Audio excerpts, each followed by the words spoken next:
Welcome to another episode of Hashtag Agency Life. This is Lee, and on today's show, we have Leanne Mitton. How are you, Leanne? I'm good. I'm glad you're good. And you have a big Canadian smile.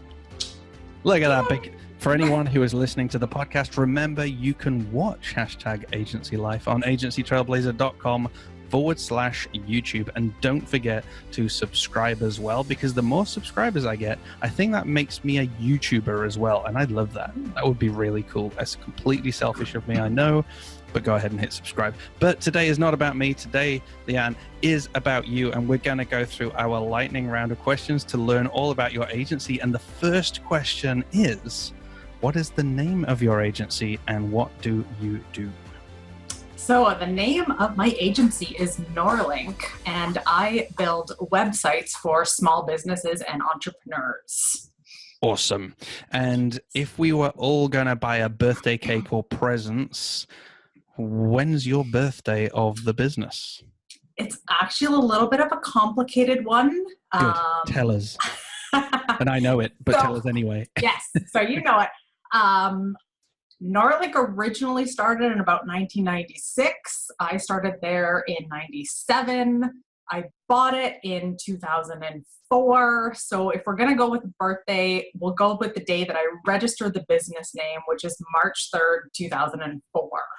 Well, happy birthday on March the 3rd, 2004. Really, I should make a note of all of these, shouldn't I? And send a birthday cards out to everyone. But I don't know how many episodes we're going to go down. This might mean, 100 episodes from now, I'll be sending out 100 birthday cards every year. So I'm not going to promise anything as yet. Well, let's go into your setup. And just so people know, Leanne is coming on a show very soon to tell us about how she bought that business. So that's an episode that you can look forward to in the future. Right. Your setup is, how many people do you have in your team at the moment? I have me. Awesome. And some subcontractors. And the subcontractors, are they in specific things that you can't do, or are they in things that you can do, but you just need more of you? Stuff that I can't do. So I hire out graphic design because I hate graphic design. Give me code. Give me code. That should be the tagline of your business, shouldn't it? Norlink, give me code. All right. Now, I know the answer to this one as well, but for the people listening who can't see where you are, do you have a home office, or do you have an office that you like to go out to, or do you even have the best of both worlds? I have a home office. I've had a home office for about 11 years now. Before that, I actually had a real office and went, why do I have this? Yeah. My commute is awesome now. And then with regards to the people in your team, which are the contractors, and yes. Again, I'd like to reiterate to a lot of people, some people don't consider themselves agencies necessarily, but an agency is a group of creatives that are creating for their clients, and you are an agency with you, kind of steering the ship, but you have your consultants with you, etc. Yeah. And clearly you've chosen these people over time. You've developed a relationship with these people over time. So what sort of culture do you guys all have? How do you all work together? We all actually work from home. Mm-hmm. I find I primarily work with women, not for any specific reason. That just seems to be how it works out. Yeah. I don't know if it's just kind of more the attention to detail with certain things. Careful what you say. I know. I'm watching. I'm sorry. It's the Canadian way. Sorry. Keep going. I lost my train of thought now. Primarily work with women because they are far more attentive to detail than men, you just said. Something like that. They can be. Oh, sorry, can be. All right. Can be.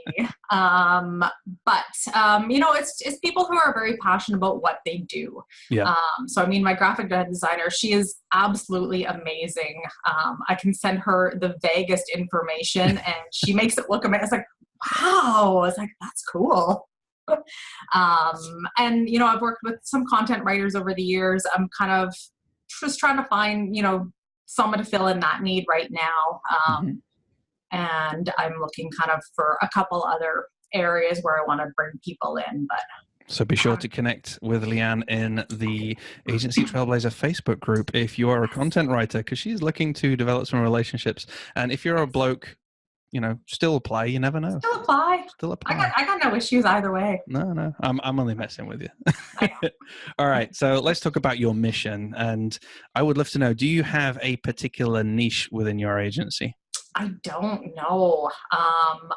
I guess I don't really focus on a specific industry, but I like working with those small companies. They have, it's probably just themselves. They might have 1 or 2 employees and they're struggling to kind of do everything themselves. And so I come in and I'm part of their team, and I take that struggle and that hassle off of them with, their web presence. So you kind of do have a niche. Your niche isn't necessarily an industry. Your niche is a person that you've described, which is a very stressed out small business owner that maybe has 1 or 2 people of staff. And that in itself is a niche and a very good description. I can instantly think of 3 people down the road from me that I could connect you with, because that's a very powerful message. I get that. So so you kind of have a niche. I've been working on this lately.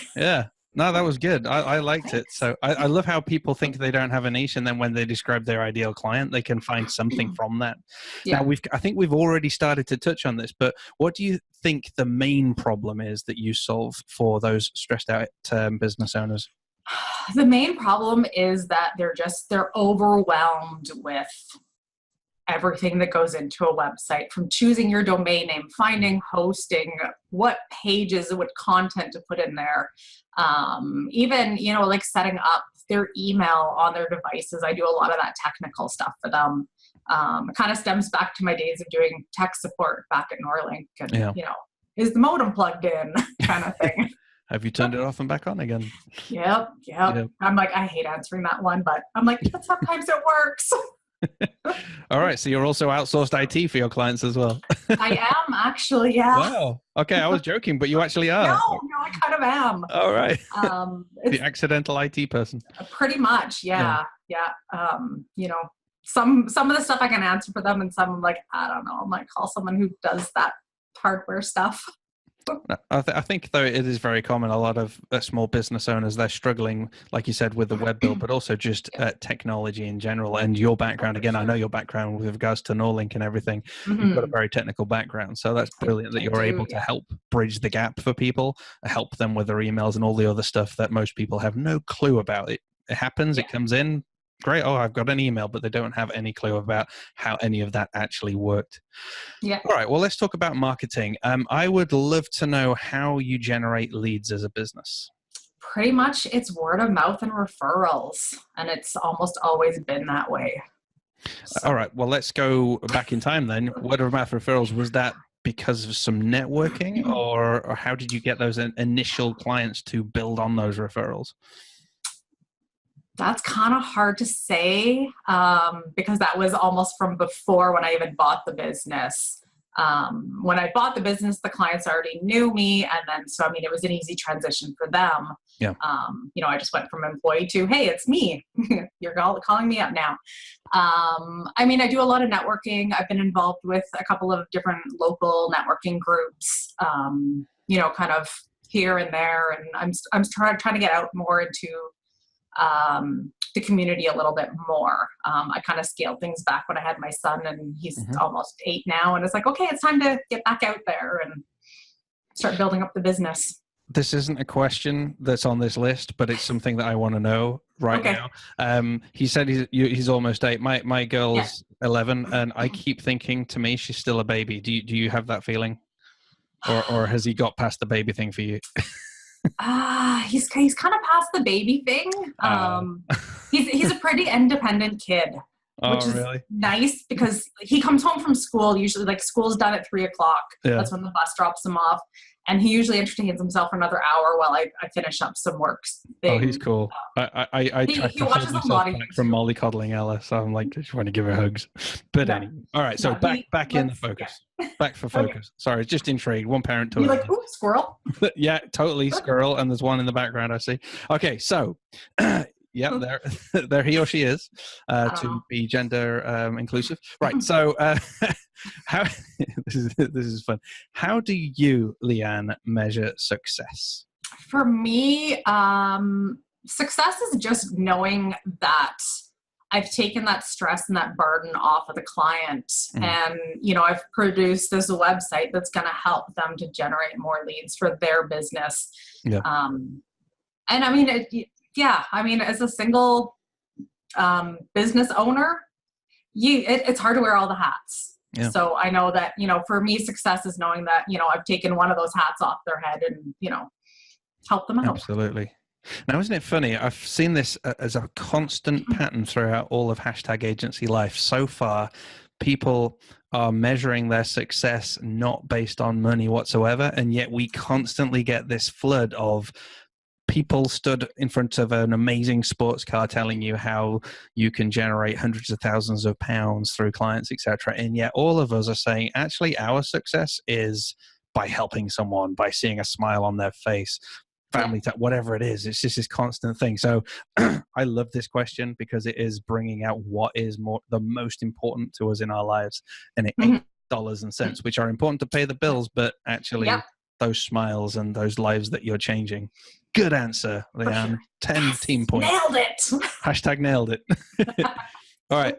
So it's only me and you and a few thousand listeners. So let's have a bit of a confession time. Okay. That joke's never going to get old for me. And what is the biggest problem that you feel you have as an agency? For me, it is trying to figure out what I want to focus my learning on. Especially when you said squirrel earlier. Because I'm like so. Ooh, Paul Lacey sent me something. What's this on AppSumo? Pretty much. It's like, I'm looking into more of the Google Analytics and analyzing that data, which is then bringing me into some SEO information. But then I also want to get into like lead captures and all that. And it's like, but no, I have to focus on this. But this is kind of pulling me, and so it's focusing myself into really figuring out one thing, and then I can go on to the next. I absolutely. What's the word?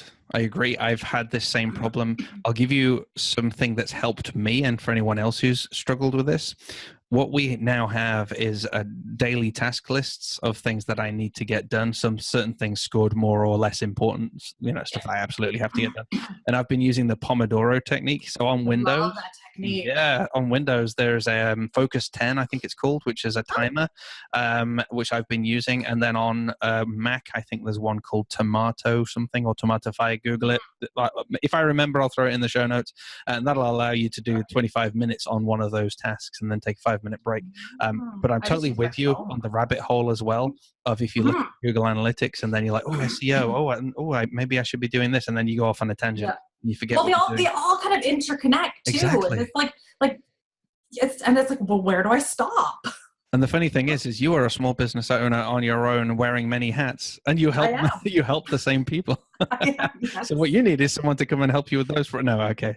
Whoa, it's Inception. How cool is that? Yes. No. But thank you for being honest and sharing that with us. I promise we won't tell anyone other than the few thousand people listening. So it's all good. Between us, I think most people know about my squirrel thoughts. No, that's good. And again, thanks for being honest. Well, let's talk about well-being. I mean, most of the time we're stuck behind. I'm sat at home in my home office at my desk. So are you. Maybe we'll grab a quick bite to eat at lunchtime and then back at the keyboard, etc. That can suck for agency owners. So there's a couple of questions we have now around well-being. And the first thing is really your mental well-being. How do you switch off, especially when you have an office in the house? I set work hours and I only work during those work hours on client stuff. Mm-hmm. I'm doing a little bit more in the evenings on learning just because I can't fit it into my work day. Yeah. When my son's at school, the bus picks him up about 10 to 8 in the morning and drops him off right about at 3 o'clock. So though my work hours are 8 to 3, and I only try to work during those hours. So outside of that, I'm like, okay, work's done. And I kind of leave my office and ignore the phone if it rings, try to ignore emails. There's something really powerful about setting that time. It's something that we did a few years ago about setting an end time, because if you don't have an end time, you don't hurry your work up to finish by that time so you can finish for the day. You tend to think, oh, I'll just carry on with this after dinner, and then the 18-hour days start, and before you know it, you're absolutely exhausted. So that's a really, really good practical strategy for setting some work hours, and that really, really helps. Okay, then health-wise, what do you do to stay healthy? And if the answer is nothing, that's fine. What are you thinking of doing? Because I'm currently struggling and I need some advice. So my friend and I meet at the gym 3 times a week, and I'm up at 5:15 in the morning. Ridiculous. I meet her there for just before 6 a.m. Yeah. So we usually work out from 6 to 7 a.m., come home, get my son's lunch ready, get him ready, off to school, start my work day. Yeah. It's not my favorite time to work out. I don't really enjoy getting up, but I know once I'm up, and because I have her accountable to meet at the gym, I'm much more likely to make it there. Yes. Sometimes she texts me and bails, and I'm like, yes, I get to go back to sleep. Yeah. But I mean, for the most part, we're out there 2-3 times a week. In the summers, we actually go to a local park, and it's up on a hill overlooking Lake Superior, and it's got like this steep set of stairs, and there's this hill, and she makes me run up and down the hill and the stairs. Rocky Balboa moment. It's at the top. Yeah. It's a really steep hill. There's a lot of people that train hill repeats on it. Yeah. And then the other thing, I'm trying to get back into running now. I used to be really into running. I did like a half marathon about 2 years ago. Cool. I used to do like 10K every Saturday, and now a 5K is going to kick my butt. I'm the same. I can't run for more than 10 minutes without feeling absolutely exhausted anymore. It sucks. So, but I love the accountability part. You're meeting someone, you kind of have to show up, and me and Larissa do the gym. And unfortunately, because I'm her boss, there's not really any accountability, because if I don't want to go, she's like, okay. So I think I need to work on that a little bit. I don't know to tell me off for not going. But anyway. Yeah. All right. So we're coming into land, and every business owner has that one tool that is just so freaking cool. And I know Paul Lacey is responsible for sharing really cool tools with us all on AppSumo and in other places, Shiny Object Syndrome. But is there one tool that you could pinpoint that you feel has been absolutely essential to your success? It's kind of a tool, but I'm going to go with Facebook groups. The community. Yes, why not? Tell me more, unpack why. I stumbled across James Rose's group probably about a year ago, and from there I met Imogen, and then I got into WP Elevation. I learned about WP Innovator and the Trailblazers, and I've made all these great connections and friends, and it's just been absolutely amazing. Yeah. I've been kind of running my business myself with no one to bounce ideas off of or to kind of learn off of for the last 14 years, and so it's nice to have someone who understands what I'm struggling with and kind of helping me through the thought processes and teaching me about AppSumo. I don't know if that's a good thing or not. Yeah, Paul, what are you playing at? Thanks, Paul and Lorraine. All of you. I agree. I was surprised by your answer, but you're absolutely right. They are a fantastic communities to be a part of, because it means that we're not alone. And even if we're an agency owner with 50 staff, being at the top of the agency is still a lonely place to be. You can't necessarily I can't have the conversations with Larissa or Karthik or Kate that I would have with people inside of the community, because they're, they don't own the business. They're not kind of at that point. Whereas when we're in James Rose's community or whoever's, we're talking to other business owners, struggling with the same problems, and it's absolutely phenomenal. So I would recommend, obviously, our Facebook group. That's agencytrailblazer.com/group if you want to check that out. And what we'll do is we'll pop in the show notes some links to James Rose's group, WP Builds, and a few other fantastic Facebook groups that you can be a part of if you're not part of those communities. So, Leanne, that's it. We've asked you all of the questions. That's it. Wow. Everything managed not to fall apart, which is awesome. But the cat didn't join us. The cat didn't join us. I'm a bit disappointed about that. I know, me too. And the audio worked as well, so that's fantastic. So I guess the last question is how can people connect with you, and then we will bid you adieu. Well, I mean, Facebook's always a really great way. We'll put a link in there then.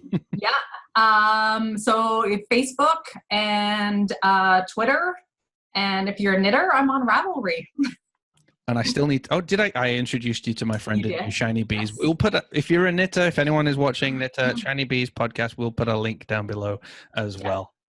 Leanne, thank you. Take care. Yeah. Bye-bye.